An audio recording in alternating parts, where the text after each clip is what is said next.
Learning loss. Learning loss adalah dampak dari pilihan kita mengadakan pembelajaran jarak jauh di masa pandemi COVID-19.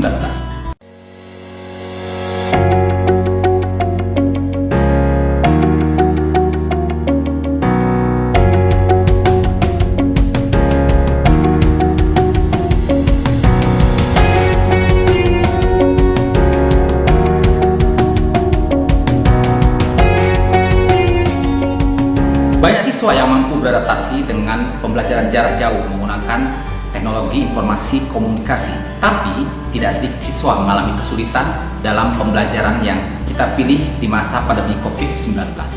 Banyak faktor yang menyebabkan para siswa tidak bisa mengikuti pembelajaran jarak jauh menggunakan teknologi informasi komunikasi di masa pandemi COVID-19.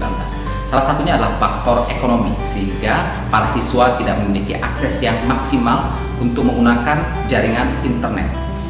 Kemudian, kecenderungan siswa yang lebih suka bermain game online ataupun mengakses media sosial, sehingga mengabaikan pembelajaran daring yang dilakukan oleh guru ataupun mengabaikan tugas-tugas yang diberikan oleh guru.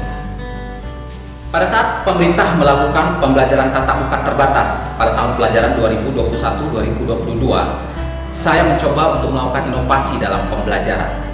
Hal ini dilakukan untuk mengatasi learning loss yang terjadi selama pembelajaran daring di masa pandemi COVID-19.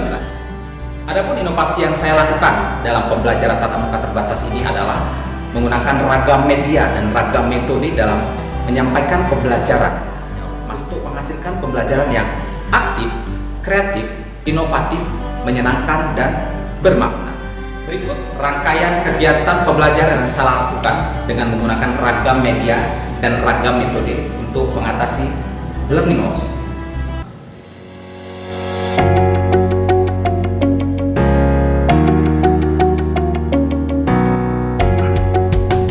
Assalamualaikum warahmatullahi wabarakatuh. Selamat pagi dan salam sejahtera untuk kita semua. Warahmatullahi wabarakatuh. Bagaimana kabarnya anak-anak sekalian hari ini? Baik, Sir. Baik, Sir. Hari ini yang hadir di Google Meet kita ya Andrian, Ayu, Fardat, Cindy Laura, Gisela, Indah Kezia, Jocelyn Wiji, kemudian Kakak Genaro ya. Terima kasih telah hadir. Ya, materi kita hari ini adalah ini ya, penyelidikan IPA. Kemudian apa tujuan pembelajaran kita hari ini ya, tujuan pembelajaran kita yang pertama adalah menjelaskan pengertian metode ilmiah ya, karena itu penting ya. Kemudian menjelaskan rangkaian kegiatan kita adalah ya, kegiatan dari kita hari ini yang pertama melihat video pembelajaran, kemudian melihat lab virtual.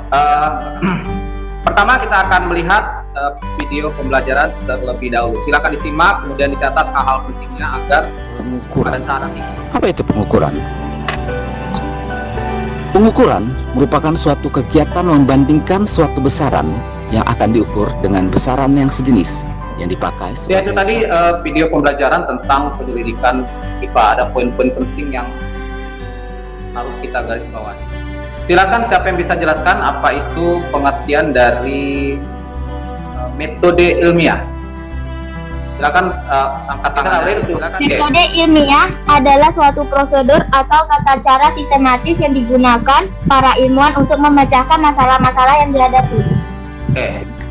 Itu ya yang dimaksud dengan metode ilmiah ya. Ya, Adrian, silakan Adrian. Diaktifkan kamera dan oke. Langkah-langkah penyelidikan adalah yang pertama kita melakukan pengamatan. Oke. Yang kedua kita membuat inferensi. Yang ketiga, dan yang ketiga kita mengomunikasikan. pemantapan konsep. Kita akan menggunakan lab virtual ya yang sedang dikembangkan oleh Universitas Negeri Yogyakarta. Kita share sedikit. Ya, ini lab virtual yang akan kita gunakan. Di sini tertera gambar jangka sorong ya. Jangka sorong ini fungsinya ya, di sini dijelaskan bahwa jangka sorong adalah alat yang dapat mengukur panjang dan ya, anak-anak sekalian, minggu depan kita akan lakukan pengukuran ya, praktikum pengukuran dengan apa yang mau kita ukur yaitu panjang, massa, dan waktu. Ya. Kemudian alat yang kita gunakan adalah satuan yang baku. KPD-nya bisa diakses di blog saya, nanti linknya akan di ini. KPD sudah saya upload di blog KPD pengukuran. Nanti kita share di grup WA. Jadi silakan dicatat, atau berikutnya kita akan melakukan pertandingan. Pertandingan apa bentuknya, itu TTS ya, yang mau diisi. 2 mendatar. 2 mendatar. Kita lihat pertanyaannya. Pembanding dari besaran, silakan. Pembanding dari besaran satuan, Sir. Satuan. Ya, kita isi ya. 7 mendatar. 7 mendatar. Pertanyaannya. Satuan yang jika digunakan akan menghasilkan hasil pengukuran yang berbeda. Dikenal dengan Satuan tidak baku. satuan tidak baku. Oke. Terima kasih. Kuis Kahoot akan dibagi di WA group. Oke, terima kasih.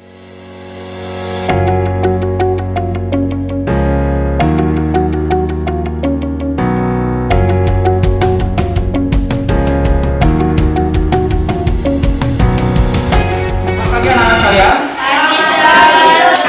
Ya, bagaimana kabarnya hari ini? Baik.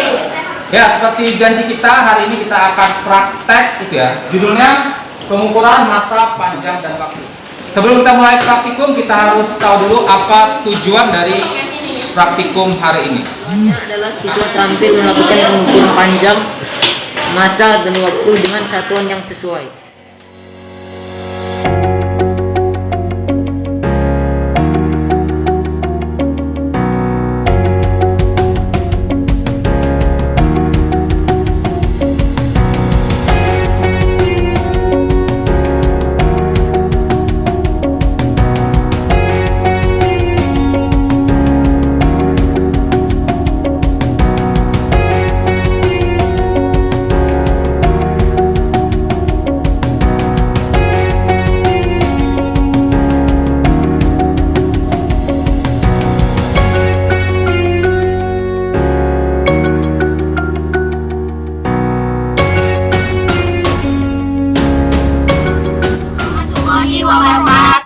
Di sini kami akan mempresentasikan materi IPA yang berjudul pengukuran panjang masa dan waktu. Tujuan, siswa terampil melakukan pengukuran panjang masa dan waktu dengan Data pengamatan. Catat data hasil pengamatan masa balok kayu. 1. Masa balok 1 31 gram. 2. Masa balok 2 17 gram. 3. Masa balok 3 6 gram. 6 meter. Kita jadi tahu cara menghitung dan cara menggunakan alat ukur mistar, neraca, dan waktu. Hai teman-teman, hari ini kami akan mempresentasikan pengukuran panjang masa dan waktu. Ini adalah agar siswa-siswi terampil dalam melakukan pengukuran panjang masa dan waktu. Data hasil pengamatan masa balok kayu. Masa balok 1 21,2 gram. Masa balok 2 Memang tidak ada gandengan antara juga dengan inovasi pembelajaran secara lakukan. Masih terlihat beberapa siswa kurang aktif dan masih terbawa kebiasaan pada saat pembelajaran jarak jauh atau pembelajaran daring di masa pandemi. Untuk mengatasi hal tersebut, saya selalu melakukan pendekatan dan selalu memotivasi siswa tersebut agar bisa merubah kebiasaan yang dilakukan pada saat pembelajaran jarak jauh menjadi kebiasaan baru di masa pembelajaran tatap muka terbatas. Setahun lebih kita melaksanakan pembelajaran jarak jauh atau pembelajaran daring di masa pandemi COVID-19. Maka kebiasaan-kebiasaan yang tidak baik di masa pembelajaran jarak jauh atau pembelajaran daring masih terbawa atau sulit mengalami kesulitan dalam mengikuti pembelajaran tatap muka terbatas karena masih terbawa kebiasaan-kebiasaan dalam pembelajaran daring di masa pandemi atau kebiasaan-kebiasaan yang tidak baik dalam pembelajaran daring masa pandemi. Maka saya melakukan mentoring secara pribadi, ya, baik mentoring dalam pembelajaran yang memberi materi-materi dari pembelajaran yang tertinggal ataupun latihan-latihan yang belum dikerjakan.